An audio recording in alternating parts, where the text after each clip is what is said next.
Hello friends, in this video I am going to give you a basic information about basicity and nucleophilicity. Now first let us see what is meant by basicity over here. In nucleophilic substitution reactions, right, most of the times we will be confused with the terms called basicity and the nucleophilicity. Basicity means for an ion or molecule which donates electron pair which donates electron pair to either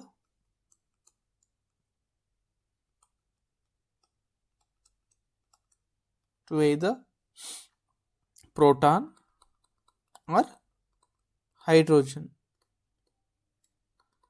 is called basicity. Okay, what is meant by basicity over here? That it is also tendency to donate the electron pair only to the hydrogen or proton over there. Okay, now let us see what is meant by nucleophilicity over here. Nucleophilicity.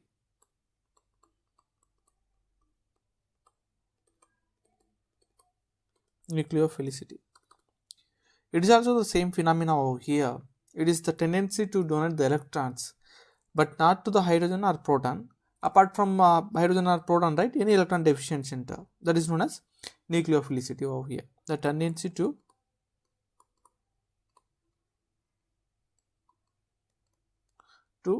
donate electron pair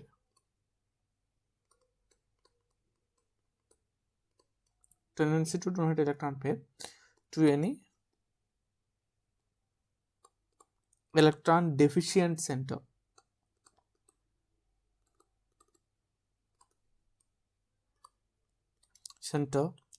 Is called nucleophilicity.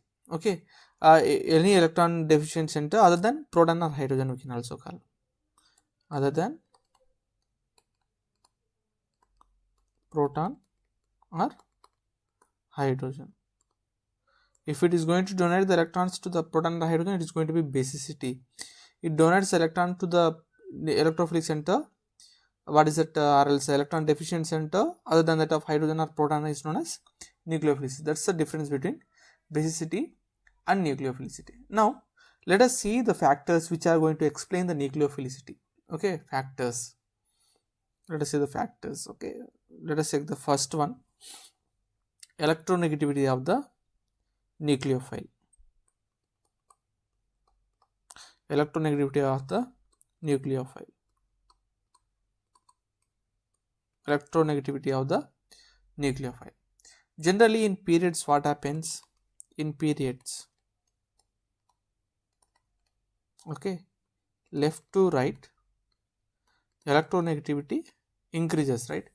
When electronegativity increases, what happens? The tendency to donate the electron decreases, right?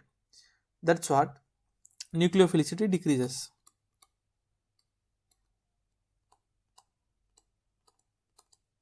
Nucleophilicity decreases. For example, let us take some of the molecules over here, like ions over here, CH3 minus, NH2 minus, OH minus, F minus, right? We have some ions over here, right? These are all belongs to the same period over there. This is from left to right. What happens? Electronegativity increases, right? As electronegativity increases, what happens? Nucleophilicity decreasing, right? That's what the nucleophilicity order is going to be. CH3 minus is greater than, NH2 minus is greater than, OH minus, followed by fluoride ion over there, right? In periods, right, the relationship between nucleophile and nucleophilicity and basicity is going to be directly proportional. Okay, the same order will be seen here also. In periods,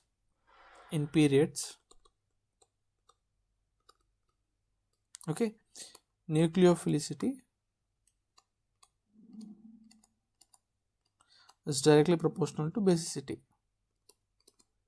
Okay, yeah, what we have seen, the basicity order and nucleophilicity order going to be this one itself, right? Because both the orders same, the relationship between these two is directly proportional, right? That's what we'll get the similar order for nucleophilicity as well as basicity over there. Now let us take the second factor, that is polarization. Second one, polarization. Polarization. We know that polarization, polarizability, all those things, technically I'm not going to discuss those things. I'll just give you the direct information that in groups what happens, in groups, top to bottom, size of the atom or radius increases, right? Radius increases, what happens? Polarization also increases. Polarization also increases. Here nucleophilicity increases.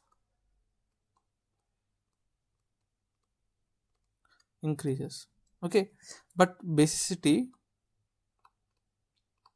decreases. Okay, in period, right, the relationship between nucleophile and basicity is directly proportional, but here it is inversely proportional, we can say. Okay, nucleophilicity is inversely proportional to basicity over here. Okay, now let us take the order over here. What is this? Let us take fluoride, chloride, bromide and iodide. What happens here? As we go down the group, what is happening? Size of the atom is increasing. Then what happens to the nucleophilicity? Nucleophilicity order is going to be something like this. Okay, now let us see the order for the basicity. Right, we have already discussed that in a group, right, the relation is going to be inverse. That's what the order for this one is going to be something like this. Fluoride is greater than chloride, is greater than bromide, is greater than iodide.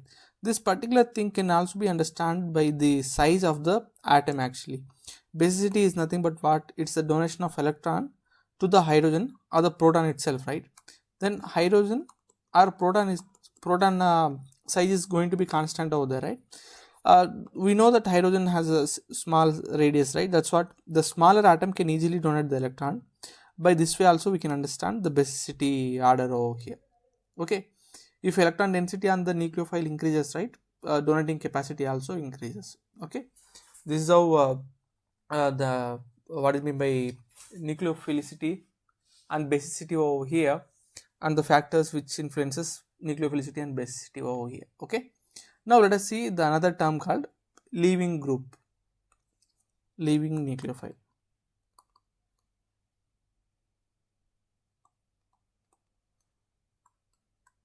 Leaving nucleophile or leaving group.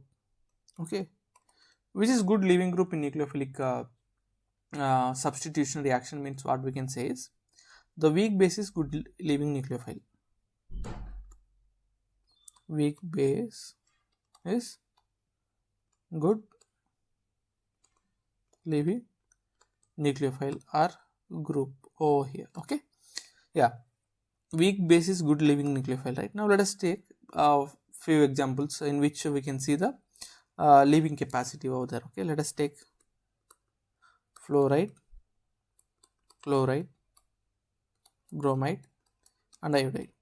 Which is going to be the good leaving nucleophile or leaving group over there? We should know which is weak base over there, right?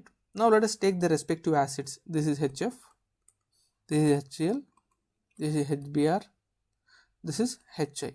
Okay, relatively which is the strongest acid? This is the strongest acid, right? Okay, this conjugate base is going to be the weakest base over there, right? That's what the relative acidic nature is this one, the respective bases is going to be this one, right? As we go from left to right, what happens? Basic nature are decreasing, or else we can also say they are becoming weak bases over here, right? That's what we can say is the weak base is going to be the good leaving nucleophile. That's what the order is going to be something like this, right? Before we give the order for the leaving nucleophile or leaving groups over there, right, we should find which is relatively the weak base, right? That is going to be the good leaving group. Okay, thank you for watching.